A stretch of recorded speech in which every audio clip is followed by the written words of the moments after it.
పక్కనే కట్ చేసి గుహలు నిర్మించారు. నాకు తెలిసి శివాలయం కూడా ఉంటుంది ఈ గుహల్లో. కన్ఫర్మ్గా భారతీయ సంస్కృతిలోని శివుడు ఒక ప్రత్యేకమైన స్థానాన్ని సంతరించుకున్నారు ఇక్కడ. చూసారా దేవాలయపై విగ్రహమూర్తులు కూడానా. వీళ్ళందరూ రక్షకులు. మనకు కరెక్ట్గా కనిపించట్లేదు కానీ వీళ్ళందరూ రక్షకులు. ఈ విగ్రహ రూపంలో ఉన్నది ఏ స్వామివారు అనేది తెలియట్లేదు. అంతా నాచు పట్టిస్తుంది. గుహను ఎలా తొలిచారో, ఎలా కట్ చేశారో ఆ రోజుల్లోని. అభిషేకం చేశాక వాటర్ ఇలా బయటకు వెళ్ళేలా కూడా కనెక్షన్ ఇచ్చుకున్నారు. భారతదేశం ఎన్నో శాసనాలకు, ఎన్నో అద్భుత కళాఖండాలకు నిలయం. అందులో మనం కొన్ని అసలు మనం ఈ లైఫ్లో మన జీవితంలోనే చూడలేం. మన పూర్వీకులు చేసే పనులు, ఎవరిని ఆరాధించేవారు, భారతదేశంలోని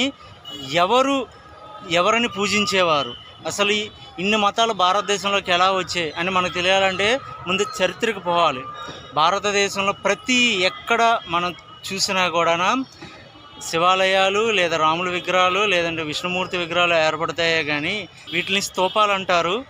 అంటే ఆ రోజుల్లోని మన పూర్వీకులు ఏం చేసేవారంటే తరానికి వాళ్ళు చేసే ప్రతిదీ కూడా నెక్స్ట్ తరానికి అందించడం కోసం శాసనాలు వేయించేవారు ఇలాగా స్తూపాల రూపంలోని.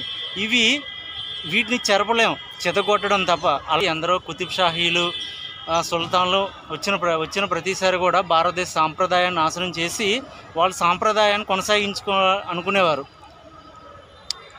ఆ విధంగా ఏర్పడిన భారతదేశం అనే మహావృక్షం కింద ఏర్పడిన ఈ కొన్ని సాంప్రదాయాలు, వీటిని స్తూపాలు అంటారు.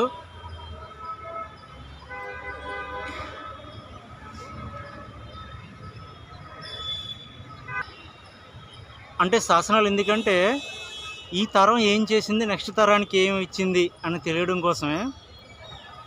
భారతదేశంలో ప్రతి అణువు కూడా ఎంతో అద్భుతమైనది.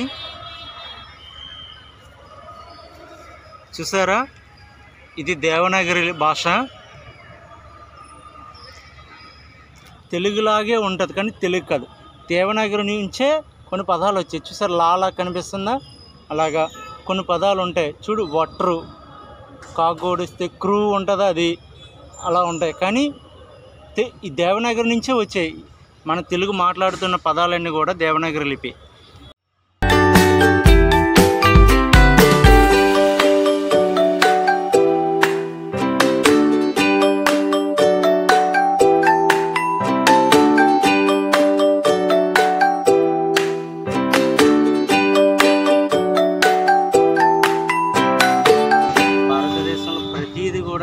చాలా చాలా ఫెంటాస్టిక్ అయిన విషయాలు ఉంటాయి. తెలుసుకోగలిగితే చాలా చాలా అద్భుతమైన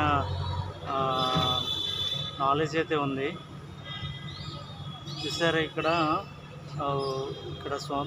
ఎవరో తెలియదు కానీ మోస్తున్నారు వీళ్ళందరూ కలిసి. చాలా చాలా అద్భుతమైన ప్రాచీన భాషలు కనుగొనబడ్డాయి.